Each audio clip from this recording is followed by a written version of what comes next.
Hello everyone, আসসালামু আলাইকুম। সবাইকে ওয়েলকাম করছি নতুন দিন নতুন একটা ব্লগ ভিডিওতে।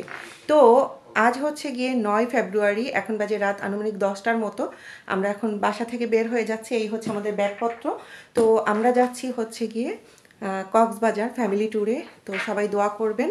এখন এই তো সিএনজি নিয়ে আসছে অনুষার বাবা, এখন আমরা রেল স্টেশনে যাব। তো আশা করি আপনারা আমার সাথে থাকবেন, ইনশাল্লাহ শেয়ার করবো আপনাদের সাথে যতটুকু পারা যায়। দোয়া করবেন। বিসমিল্লাহ বলে আল্লাহর নাম নিয়ে বের হয়ে পড়লাম। আনুষার বাবা একটা সিএনজি রিজার্ভ করেছিলেন কিশোরগঞ্জ রেল স্টেশনের উদ্দেশ্যে। আমি যেখানে থাকি সেখান থেকে কিশোরগঞ্জ জেলা 10 কিলোমিটার ডিস্টেন্স। তবে আমাদের ট্রেন ছিল রাত 12টায়, আর আমরা বাসা থেকে বের হয়েছিলাম রাত 10:15টার দিকে। আনুষার বাবা রাত বলে এত বেশি রিস্কে যেতে চান নাই, তো এর জন্য তাড়াতাড়ি বাসা থেকে চলে এসেছি। এসে দেখলাম আমাদের মতো আরও যাত্রী ছিলেন, তবে বিভিন্ন জায়গায় দাঁড়িয়ে বসে। আর যাত্রীদের বসার রুমগুলো সবগুলোতে তালা দেওয়া ছিল, ওরাই ভালো জানে কেন এমন করেছিল। তো এতক্ষণ তো আর এমনি এমনি বসে থাকা যায় না, দাঁড়ানো যায় না। তো আনুষার বাবা মাস্টারের রুমে আমাদের বসার ব্যবস্থা করেছিলেন। বুঝতেই পারেন আমরা বাসা থেকে অনেক আগে এসেছি, আর ট্রেন রাত 12টায়, আমরা কতক্ষণ বসেছিলাম। এরপর আমাদের ট্রেন চলে এসছে, এটার নাম হচ্ছে বিজয়। এই ট্রেন হচ্ছে গিয়ে চিটাগং যাবে। আমাদের সিটগুলো ঠিক এমনই ছিল, আমি আর আমার মেয়ে পাশাপাশি দুইটা সিটে বসা। ঠিক আমাদের অপোজিটে আমার হাজব্যান্ড বসেছিলেন।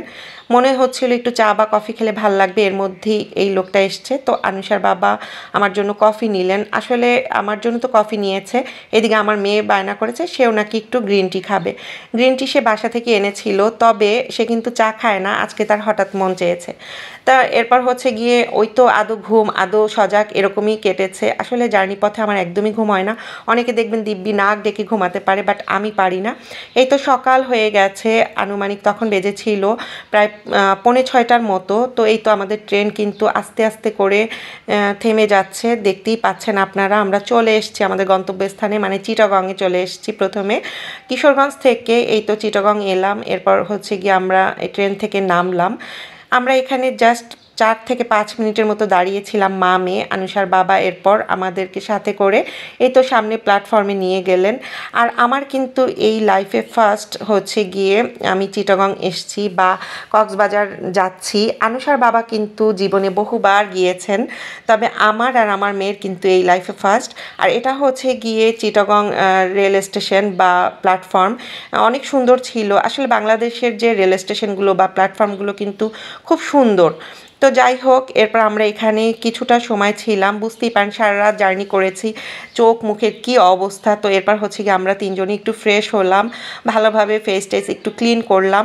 এরপর হচ্ছে গিয়ে আমি নাস্তাও করে নিয়েছিলাম আমরা। আর আমি কিন্তু বাসা থেকে রুটি বানিয়ে এনেছিলাম, মুরগির গোশত ভুনা করে এনেছিলাম, সেগুলো কিন্তু খেয়ে নিয়েছিলাম। যেহেতু শীত শীত, ওভাবে তো আর নষ্ট হওয়ার কোনো চান্স নাই। এরপর আমরা একটা অটো করে চলে এসেছি হচ্ছে গিয়ে বাস কাউন্টারে। এই তো আমরা এখান থেকে হচ্ছে টিকিট কাটলাম বাসের জন্য। এই তো এই জায়গাটা কিন্তু খুব সুন্দর ছিল, স্বপ্নযাত্রী অবসর পাঠাগার। এখানে অনেকেই ওয়েট করেন, ইচ্ছা করলে চাইলে বই পড়তে পারেন, সময় কাটাতে পারেন।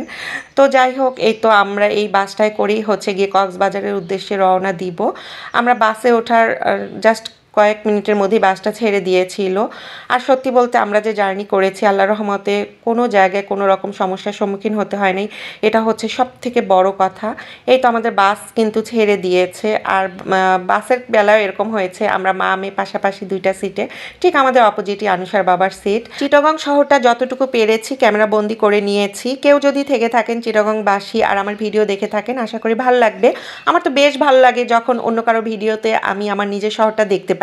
এই তো বাস চলে এসছে, আমরা প্রায় 4.5 ঘন্টা পরে এসেছি কক্সবাজার। আর একটা অটো করে আমরা এখন আমাদের হোটেলে চলে যাচ্ছি, যেটা আনুষার বাবা আগে থেকে বুক করে রেখেছিলেন।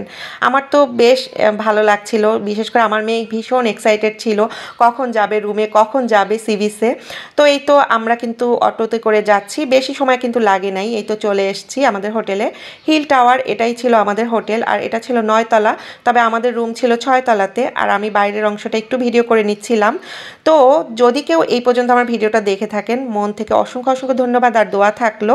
যারা না দেখেছেন তাদের জন্য অনেক অনেক দোয়া।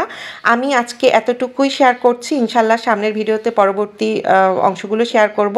সেই পর্যন্ত সবাই ভালো থাকেন, সুস্থ থাকেন, এই দোয়া করি। আজকের মতো বিদায় নিচ্ছি, আল্লাহ হাফেজ, আসসালামু আলাইকুম।